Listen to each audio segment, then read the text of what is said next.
CMMC. Joining us today is our Director of Security, Stock Kinnebrew. Scott and I are going to take some time to talk to you about what CMM really is and what it means from your organization. And I can tell you from a top level view, C-suite, when you think about CMMC, it's really going to change the way you do business. It's not just a security issue or security changes that you can deploy within your organization. It's a mindset that you have to bring in from the top down on how you go after the work that you go after, where you store that work, who has access to that kind of work. It's really an accountability at an executive level for what's going on with your data. So I just wanted to put that out there to make sure that you really get a grasp of that. You can share that with the leaders on your team or, to your organization. Just let them know that, hey, this is not just IT, this is all of us, and we got to be in there together. Next slide, Ashley.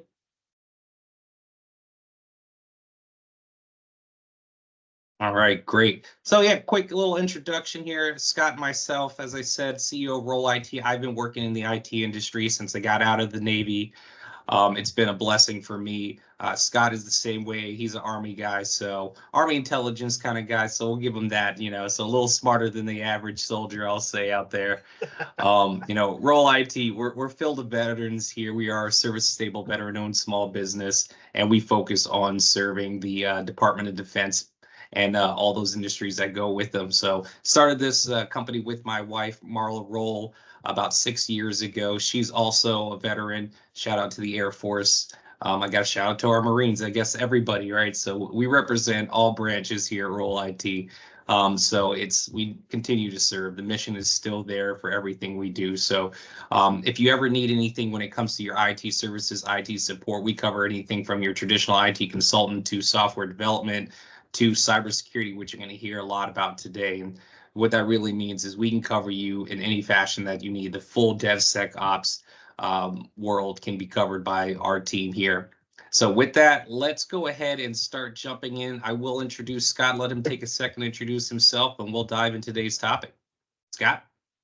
All right. Thank you, Cordell. As Cordell mentioned and Ashley mentioned before that, my name is Scott Kinnebrew. I'm a former Army intel guy and ended up doing some work at the National Security Agency as a digital network intelligence analyst there. And so that's when I really got involved in the cybersecurity space. Loved my time there, loved working. When I got out and was working in private industry, I really kind of missed working with the defense industrial base and around these government really important type projects. So this CMMC journey and this whole CMMC movement is a really good chance for me to get back involved with that, and Rolle IT being involved with the defense industrial base so heavily, I really jumped at that chance. So today we're talking about CMMC, which stands for Cybersecurity Maturity Model Certification, and we're on version 2.0. That's not really all that relevant today. 1.0 is sort of an introduction. 2.0 is the more real world ready implementation of this. And this discussion today is really meant to be an introduction. So this topic is extremely complex and deep.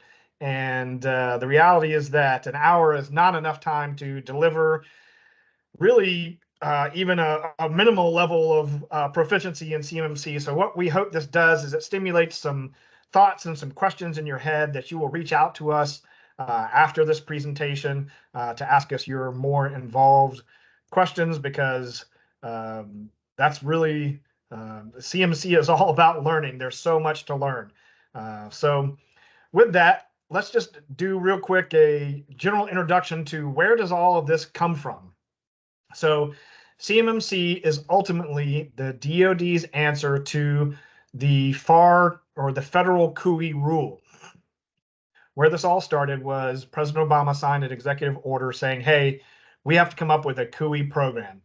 And the reason why was all of the different organizations within the federal government handled this information that didn't quite meet the standards to be confidential, secret, or top secret, but still needed to be protected. They handled it in different ways. They even called it different things. The organizations that I was a part of called it for official use only, FOUO.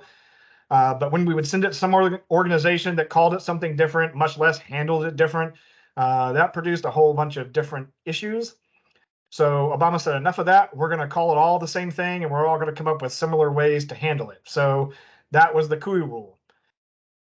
That is 32 CFR Part 2002 is the actual reference within the Code of Federal Regulations that deals with the CUI program. Why did we want to do that? In 2016, the Council of Economic Advisors estimated that malicious cyber activity cost the US economy $100 billion, and that was in 2016. So that's where all of the push for cybersecurity standardization comes from, and why we even developed CUI, the CUI program to begin with. Then in 2017, that figure doubled, and it was almost entirely due to IP or intellectual property theft from the DoD.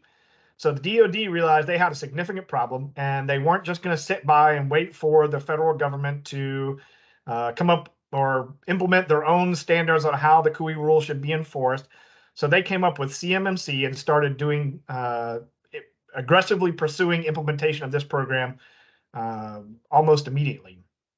And that leads us to today, that CMMC is a cybersecurity regulation that will impact, at full implementation, everybody. Anybody that does business with the DoD, has any DoD contracts, CMMC will be a part of their lives in perpetuity. The compliance standard that CMMC follows is NIST 800-171.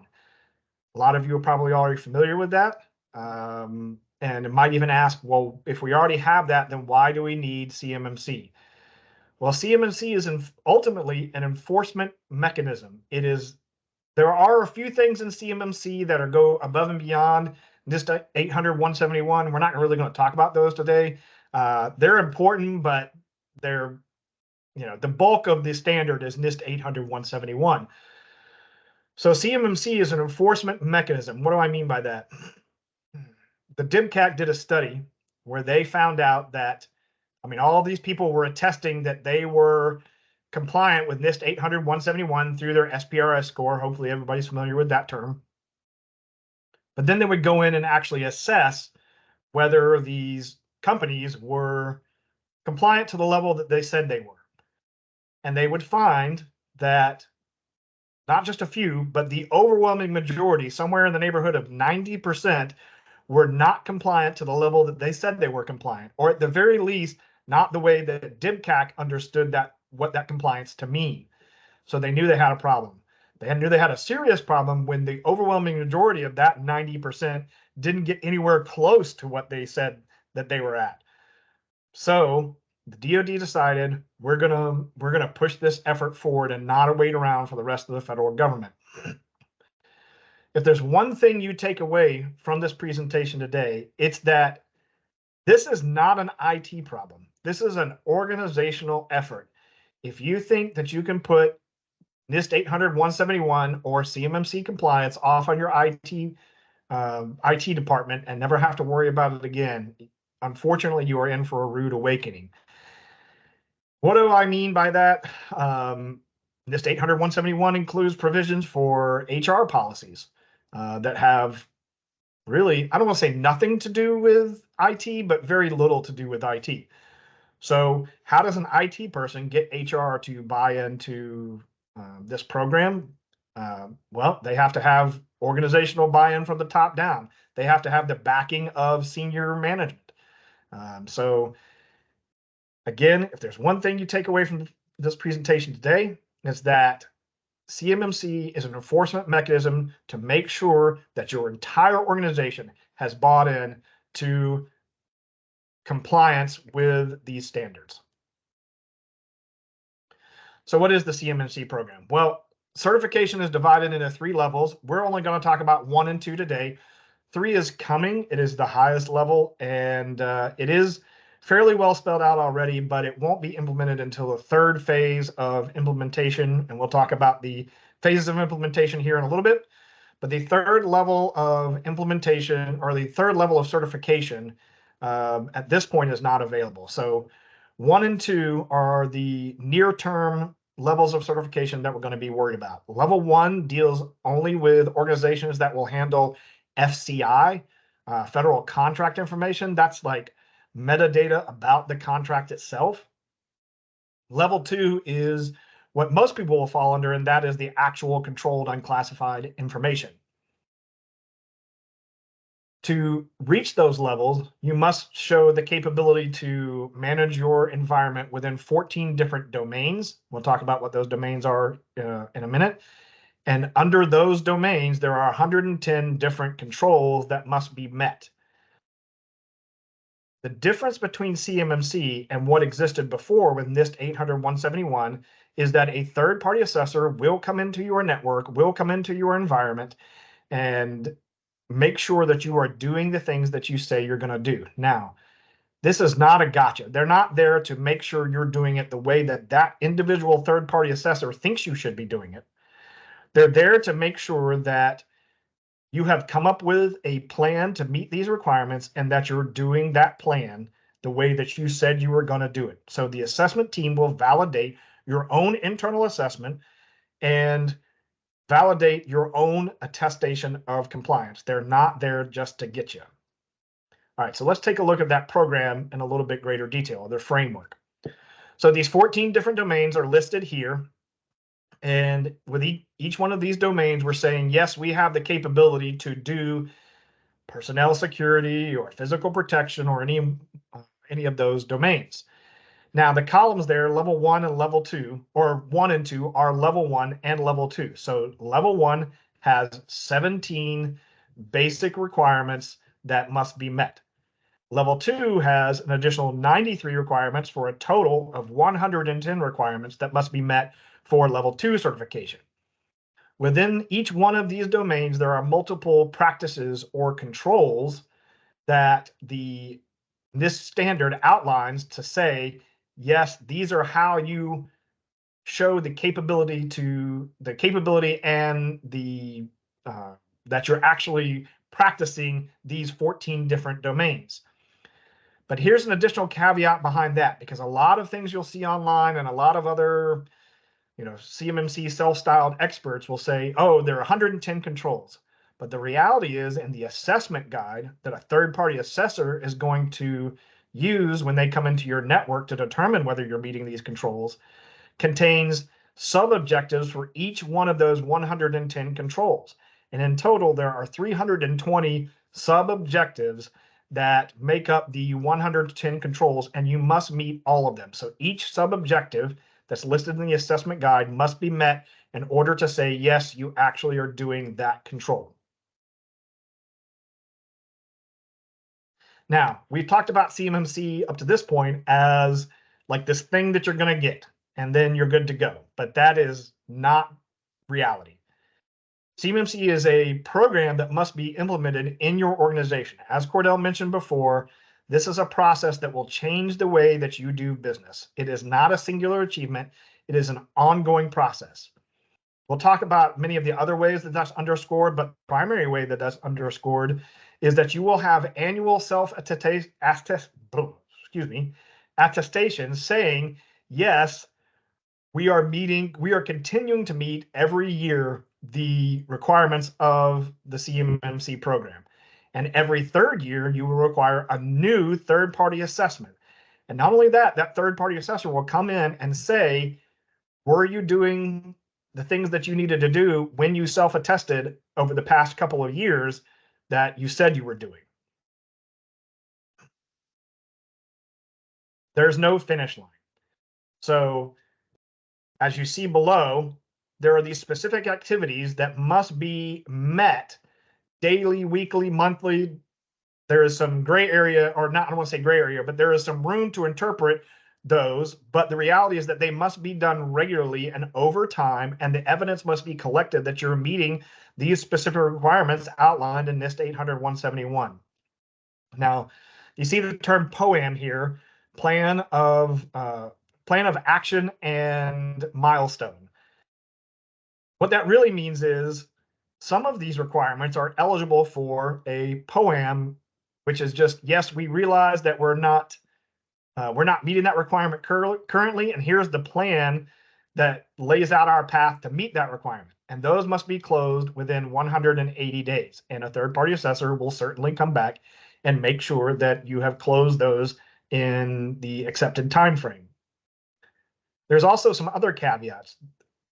Your SPURS score, each one of those NIST controls is assigned a point value that makes up your SPURS score, your SPRS score. Some of the requirements, the majority of them are 1 points. Some of them are 1 point. Some of them are 3 and 5 points. None of the 3 and 5 point requirements are eligible for POAMs.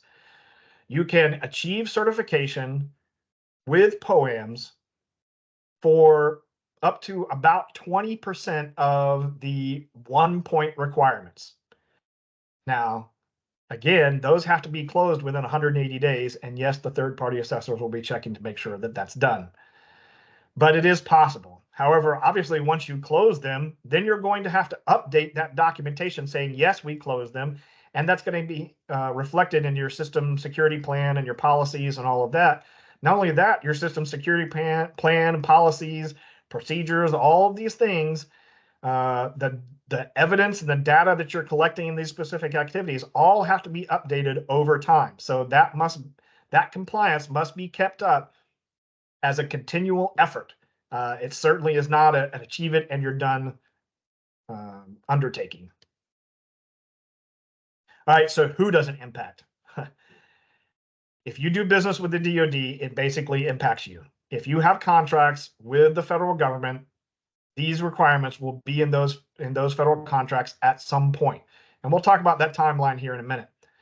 But not only does it extend to the DoD contractors, but the DoD has now ruled that if you have an MSP supporting you, and that MSP will have access, in other words, many of MSPs have administrative access to your network, therefore they will have access to the CUI in your environment, they must also be CMMC Level 2 certified. So let me repeat that. If you have an MSP supporting you and they will have access into your CUI secure environment, they must be CMMC Level 2 certified. In addition to that, cloud service providers, so Microsoft being one with its Azure services, but there are many others. If you are going to store CUI information in those cloud service providers, the DoD has said that they must be FedRAMP Moderate certified or equivalent. What does equivalent mean? Basically, it means they meet 100% of the requirements to be FedRAMP Moderate certified, so they might as well be FedRAMP Moderate certified. So that's even more extensive than CMMC Level 2 certified. So this is going to impact anybody doing business with DoD or anybody, I don't want to say anybody, but many MSPs and external service providers that are doing business with contractors who do business with the DoD. All right, so when will this impact us? This is the timeline I was talking about. Here's what I want you to take away from this slide right now. That's really the reality, because if you look at the bottom of this slide, it says CMMC assessment readiness and accreditation take between 12 and 24 months. This is a very extensive process. Many people think, oh yeah, we're already ready for this. And then they get in there and they actually start going through the requirements as the third-party assessors are going to interpret them, and they realize they're nowhere near. And then it's going to take you months to actually get to that place. Now, potentially some of you are already ready, or at least close to ready. That timeline may be less, but we're finding that that is a rarity. So when you take that 12 to 24 month timeline and then you apply it to the timeline that's above of the actual CMMC implementation timeline, you realize we're already in, let's call it the danger zone. I really need to be paying attention to this zone. So the final CMMC rule was published in December of 2023, and they've already been through the 60-day comment period, and they are now adjudicating those comments. Most people paying attention in this space believe in Q1, maybe Q2 of 2025, that the final implementation, the final CMMC rule will actually be implemented. That's going to be a DFAR 7021 clause, and that clause says you're CMMC compliant. In that time, CMMC compliant will mean self-attestation. However, there is a clause in that that says the government could require third-party assessment if they so deem. So that will be for all new contracts in that time frame. Then in late 2025, 6 months after that, self-attestation will no longer be acceptable, and third-party assessments and certification will be required for all new DoD contracts. So existing DoD contracts at that point potentially will not be included. Although there is some gray area there that it potentially could be based on requirements of the prime. Late 2026 is a year later. Level 2 will be required for all contracts new and renewed. So all contracts will be required. Level 2, if you're going to manage CUI, level 2 will be required. If FCI, only level 1. But some sort of CMMC certification will be required by late 2026. And that's when they will introduce potential level 3 requirements. And then late 2027, everybody, la-di-da-di, everybody, you will be CMMC compliant by that time.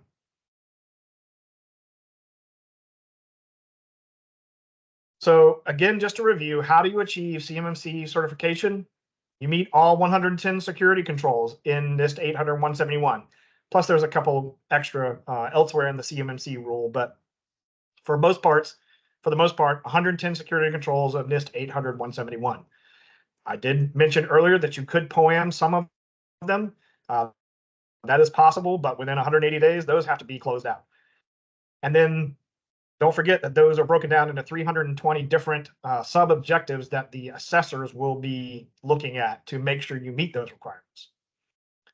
So what does that mean? Reality is, it's very hard for us to envision an environment where small and mid-sized contractors have the resources to really understand all the ins and outs of CMMC and really can have a robust implementation program in and of themselves. So likely that means you will have to engage the assistance of a Cyber AB certified professional or organization. Who is the Cyber AB? I'll talk about that on the next slide here in just a second. And you're going to have to engage with a certified third-party assessing organization at some point. In order for you to get your certification, that third-party assessor is going to have to come in and actually spend time evaluating your environment. As you go through these controls, you realize that inevitably there's a few places where there are it's just impossible to avoid the fact that there are just some places that will leave a little bit to interpretation. So you want to interview your third-party assessor beforehand to see how they're going to address those potential areas of interpretation, to make sure that their interpretation lines up with how your organization has interpreted them. That's going to be a very important requirement, or a very important factor in this process. So I would not overlook that. Interview your third-party assessors ahead of time. So who is the Cyber AB? Well, the Cyber AB is this organization that the DoD has specifically mandated and authorized to accredit third-party assessment organizations, but not only that, all of the other sub-individual certifications that exist in this ecosystem. So when I talk about CCPs or CMMC RPs, the Cyber AB maintains all of those certification standards as well. So there is a test that you must take to acquire those certifications. And then there are multiple organizational requirements that a third-party assessment organization must meet in order to receive these certifications. So it's important that you know who the Cyber AB is, because if you have a CMMC consultant that comes in and says, yeah, we know what to do, but they don't have any certifications directly from the Cyber AB, then I would take that with a grain of salt. So who are your CMMC partners that you should be looking for? Well, there are registered practitioners who meet a minimum level of knowledge that the Cyber AB has designated to understand how to offer consultative services or consultant services for CMMC implementation. Now, I'll tell you, as we got involved in that, we realized that that's just the minimum standard. The reality is that we were missing a perspective of what the assessors would be looking for. And so some of us went, including myself, went above and beyond and got the CMMC CC or the CCP certification, which is CMMC certified professional. And that requires a much broader level of knowledge, and the test is much more difficult. And like I said, as we got into this process, we realized that we didn't want to just meet the minimum standard. We wanted to make sure we went above and beyond, and that we really understood the perspective of third-party assessors. So we committed significant resources and time and effort into training to that level rather than just to the baseline RP level. So when a third-party assessor comes in and actually does an assessment, how are they going to interact with you and your organization and the people in your organization? Well, there are 3 assessment methodologies. The first one being examine. They're going to look at your documentation, your policies, your practices, and do those policies and practices actually meet the requirements of NIST 800-171. Then they're actually going to interview your people who should be doing these things, your HR people. They're going to interview, do these policies? Do you understand the policies? Do you actually follow the policies? And then the final assessment methodology is to test. They're actually going to sit down in front of your system and say, okay, have somebody log in for me, because one of the requirements is that a login banner that displays certain disclaimers and claiming that it's a U.S. government system and all of that stuff, which you guys are probably familiar with, doesn't actually display that banner. So they're going to say, hey, log in for me real quick. Person's going to go to log in. If the banner displays, you're good to go. If it doesn't, now we have a problem. So how do we maintain, once we acquire their CMMC certification, how do we actually maintain that? Well, there's annual self-attestations that we've already talked about, the triannual third-party assessments. You got to be working with CMMC or FedRAMP certified external service providers. These requirements absolutely spell out that you must do regular monitoring and auditing of security events, vulnerabilities, doing regular backups, changing your passwords on a regular basis, all of these kinds of things. So there are regular activities that must be done. But the thing I want you to take away from this slide is, in reality, it's going to require annual budget items. This is not going to come cheaply. There will absolutely be money out of your budget that must be directed towards maintaining these CMMC certification. So that's just the unfortunate reality. So that's where Rolle IT comes in. We want to minimize that and contain that as much as possible. So that's why we offer CMMC implementation consulting services. We have RPs on staff. Anybody that in our organization that will interact with you on any implementation consulting will be an RP at the minimum.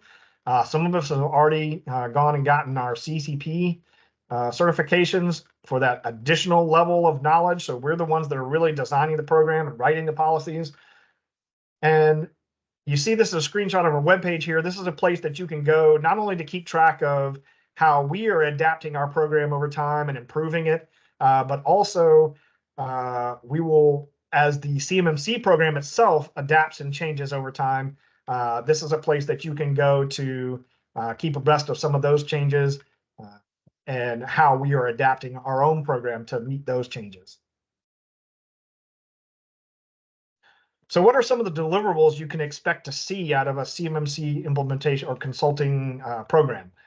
We can do gap assessment, shared responsibility matrix, your compliance policies, POAM, system security plan. Hopefully those are all terms that you're at least vaguely familiar with. But the point of me listing all of those individually is that we can tailor a solution custom to your organization, and that it won't be just some, canned standard that everybody goes to. We really want to make sure that we are adapting our solutions specifically to your organization, because everybody will be at some different place in their CMMC journey.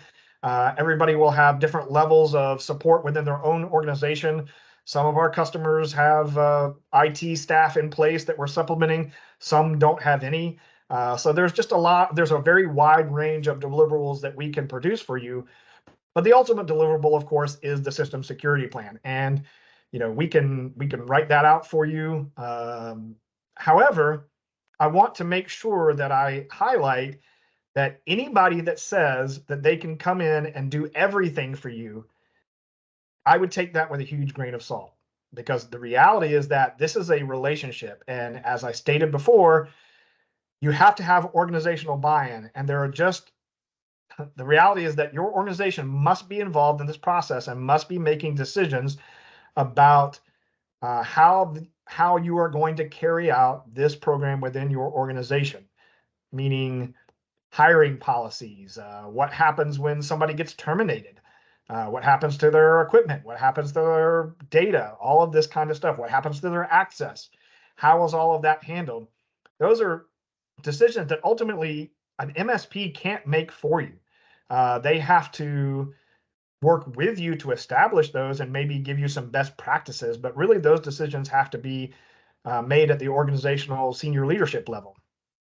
So I would just caution you that anybody that says that, yes, we can come in, we can do it all for you, wham, bam, done, thank you, that's not really going to fly.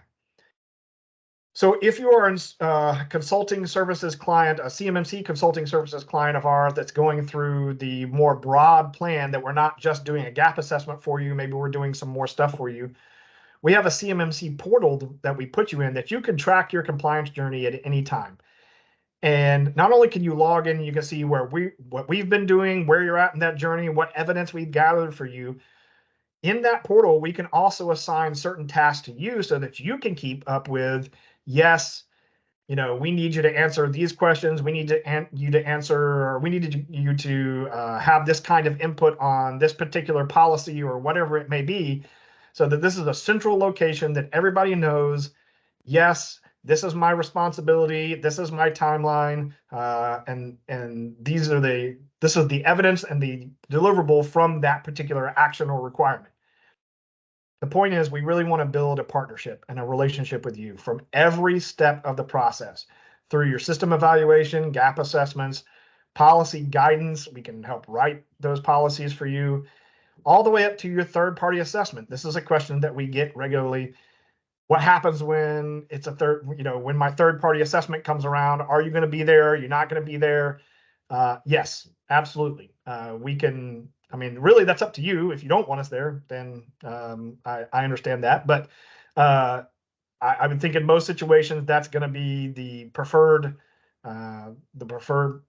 position, is that we're there with you to help you answer those questions when that third-party assessor is on site with you. And ultimately, our MSSP and MSP services, our security and IT services, are specifically designed for the defense industrial base, specifically with CMMC compliance in mind. We are going to meet CMMC level 2 certification. And so all of our services will be designed to support that in our clients. And the vast majority of our clients are part of the defense industrial base. Absolutely. And just to add into that real quick, it's a strategic focus for Rolle IT to jump out early in this arena. We are ourselves a DoD contractor, so we have this coming down the pipeline for the work that we continuously do. But given our MSP and the extent of some of the commercial work that we do, it puts us in a unique position to make sure that we can bring our partners along and make sure they have the security and plans in place to make sure that they can continue to operate as they need to. It's a huge investment. I can tell you personally that we've spent $500,000 in the last about 4 or 5 months here investing in training, investing in new tool suites, portals that make managing CMMC easier for organizations. I mean, bringing in top folks like Scott and the rest of his team, that's what we're really committed to. And you can see that when they work with you, as he said, it is through the entire process. It's not just giving you a package and saying, here you go, good luck with the assessor. We're there through the entirety of the lifespan of your system, as long as you'll have us there. So just let you know that, Scott. Yeah, and there's a reason why we made the strategic decision to embrace this so heavily. MSPs are an unregulated industry. We'll gladly admit that. There has never been any kind of standard of operation that MSPs must meet. And this will be the first time that that CMMC or that MSPs fall under any kind of regulation and standardization.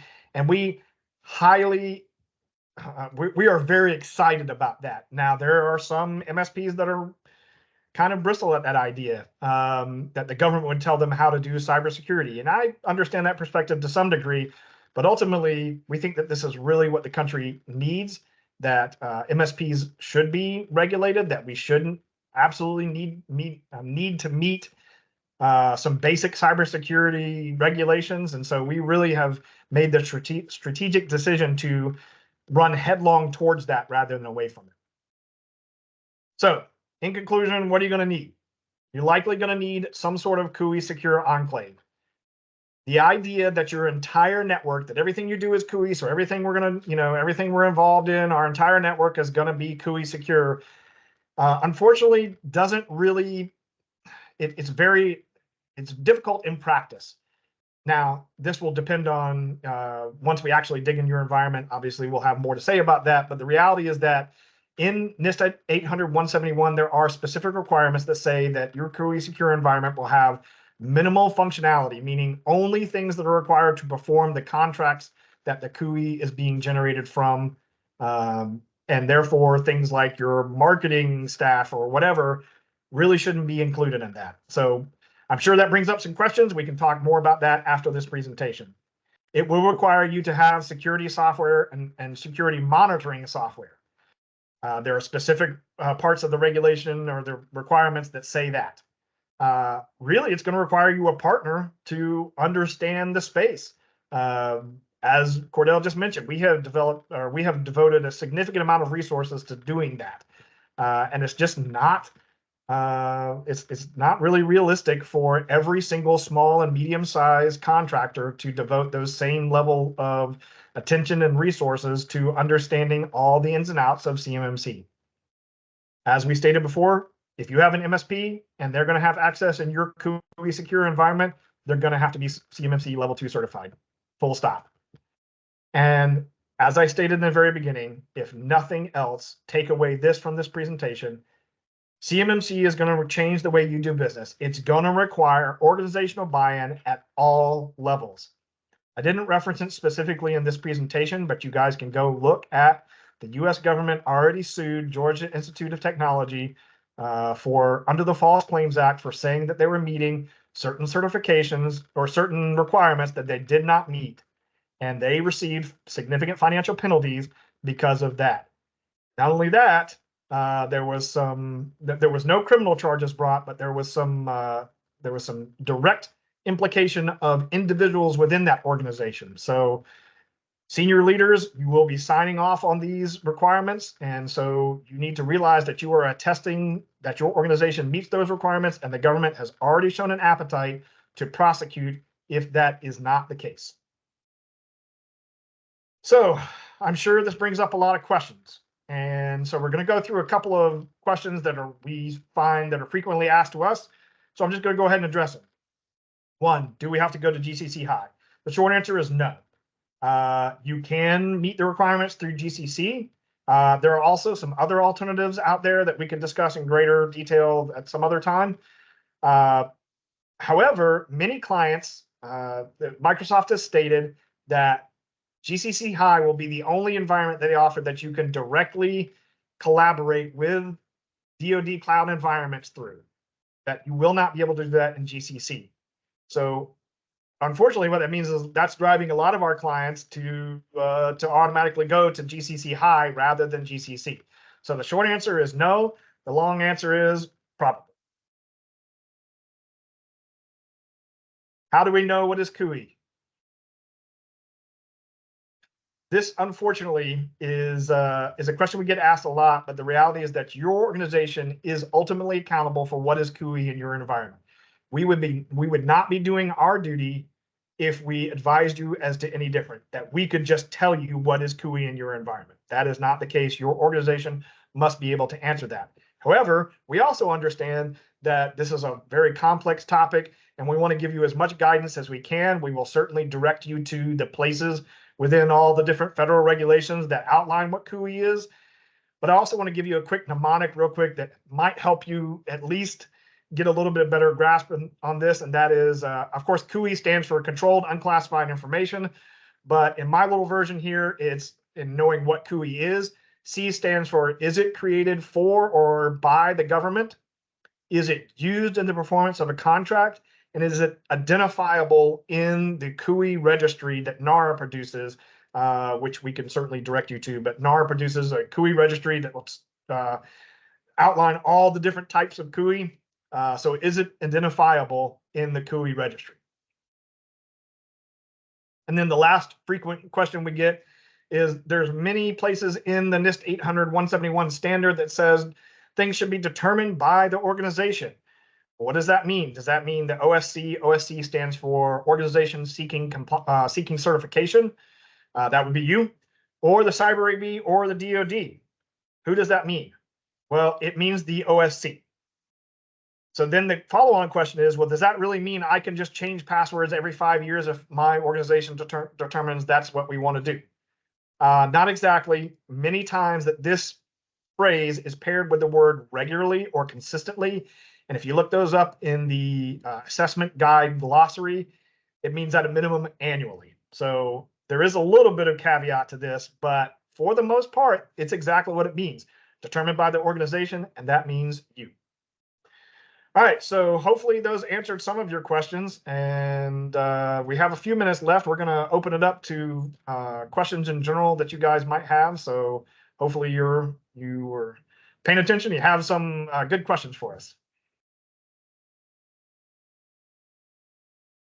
Yeah, feel free to use the chat if you have a question, or raise your hand. But Scott, I think those 3 questions that you already went through are really, I had already gotten them twice from people in the audience. Well, good. So hopefully that shows everybody how much we are paying attention to this, that we already had a few of these questions answered ahead of time. Right. Okay. Well, I don't know if we'll get any more, but if you guys have any questions later that you're thinking about, you can always email them to cmmc@rollit.com, and we'll be glad to answer them, to work through whatever you're thinking with you. Scott and his team are really great, and they're available to help you think it through and create a game plan and help you get to CMMC and stay there. Cordell, did you have any parting words or anything else you'd like to add?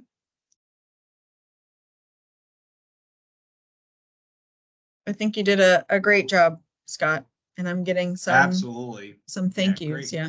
Great job. Well, thank you. We have a real passion to, like I said, we consider this an opportunity of a lifetime to get the DIB where it needs to be in terms of security. So we are running headlong towards it. I know, it's super exciting. Okay. All right. Well, thank you everyone for joining. And we'll send out the recording in a little bit. And thank you, Scott, for all your time and attention and all this information. Okay. Thank you. Have a great day, everyone.